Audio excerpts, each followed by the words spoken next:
Hi everybody, how are you doing? Today I want to talk about risk in the mountains and how to manage that.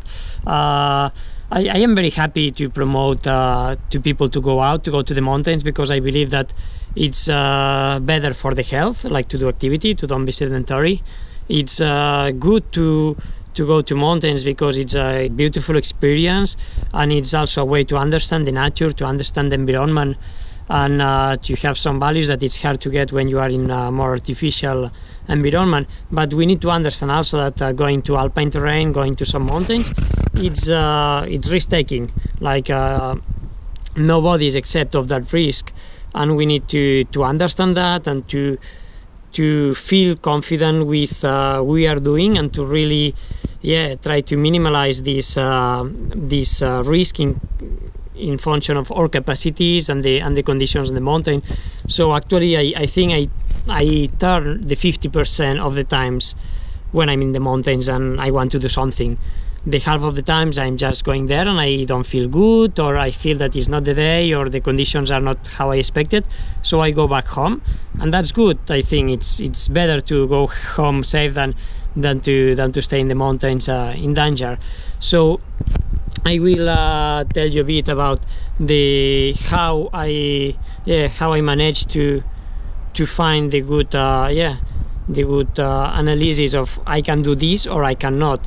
So first is to understand that alpinism is activity that have risks, and that we cannot be completely safe out there. So first we need to understand the environment. We need to understand how are the mountains. Like every mountain is different, like the Alps, the Pyrenees, the Himalayas, the Andes, Scandinavian mountains. They have different environments, because the snow is different, because the temperatures are different, because the rock is different, the quality of the rock is different, the winds, the humidity. So first I think it's a process of taking the time of watching these mountains, watching the places where we are going, try to find information about that, and try to understand how the winds affect, how the rocks, if it's warm, why the rocks fall.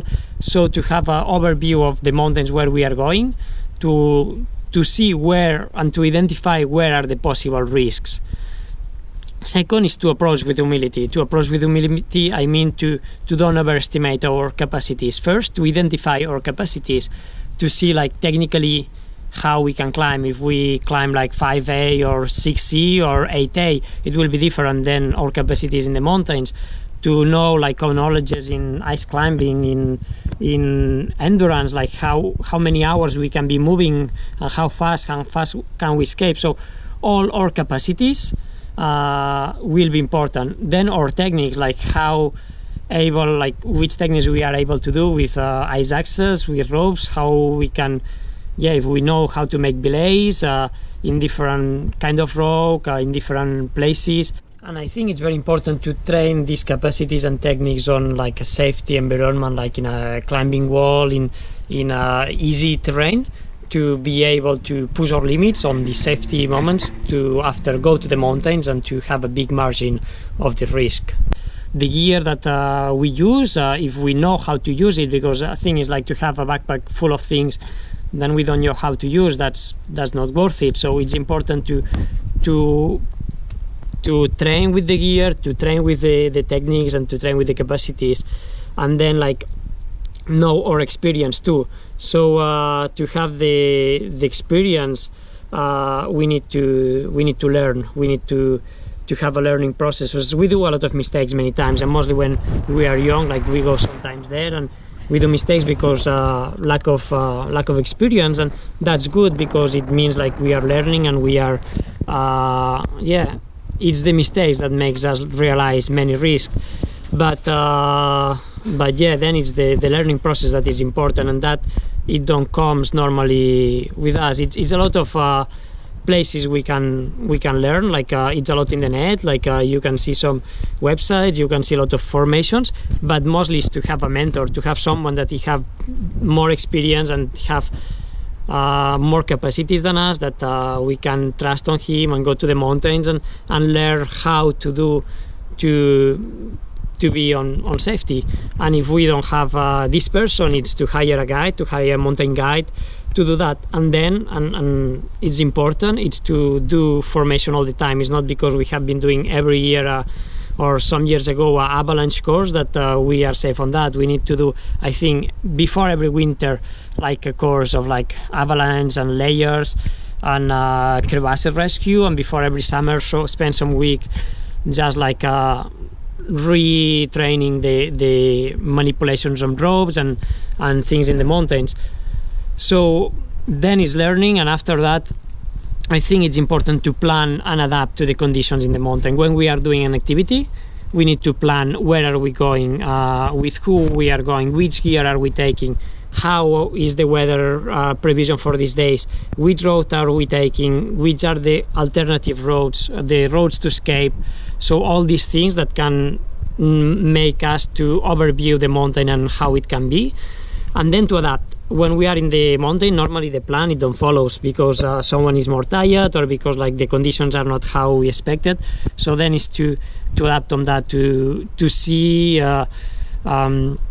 how we can escape from a place, to see how conditions are. If it's too warm, maybe it's more rock fallings. If it's sunny, it can be the snow soft and more avalanche. So we need to adapt and not be afraid of turn around. Like, it's important to say, okay, it's not how I expected, I turn around and I can do another thing and I will be happy. I will be doing a nice activity in the mountain, and mountains don't move, they will be there, so we can come back when we are ready. Like, if we don't feel prepared for it, I think it's better to just go home, train harder, prepare myself better, and then like when I feel ready and I have the capacities for doing, to come back to the mountain. And finally is to accept, okay, conditions of the mountain are that, my capacities and experience is this, and the risk I'm in front is acceptable or not. Like, we need to understand that every person is different on capacities. Like, I can see Alex climbing El Cap in solo, but I would never go there because I don't have the technical capacities and the physical strength to do that. So it's just going to death. So we need to understand like the capacities that we have, the experience, and then like which risk we want to accept. I believe that for some alpinist activities, we need to take a lot of risks because it's the only way. Like, you see some roads, mostly in Himalayas, that go in really exposed places, and that's a risk taking. And I would say that some alpinists in a lifetime, they will say like 1 or 2 times in their life that they has been taking big risks. Like, they were thinking, I don't know if I can come back from there alive. And that's a choice. And I mean, are you ready to accept it? Are you ready to accept to do an activity knowing that you put your life in risk? So it's always that you need to, before every activity, saying, okay, I am able to do that. I have the capacities. I have a margin for the risk in the mountain, and then when you see that, accept it and go it, or go home and train harder and go back. I think the most important in the mountains is to have fun, and to have fun, I think it's to be in places that it challenge yourself, but mostly like we feel confident and we feel like we can enjoy it. So that was for today. I hope you have a good week, and see you soon in some mountains.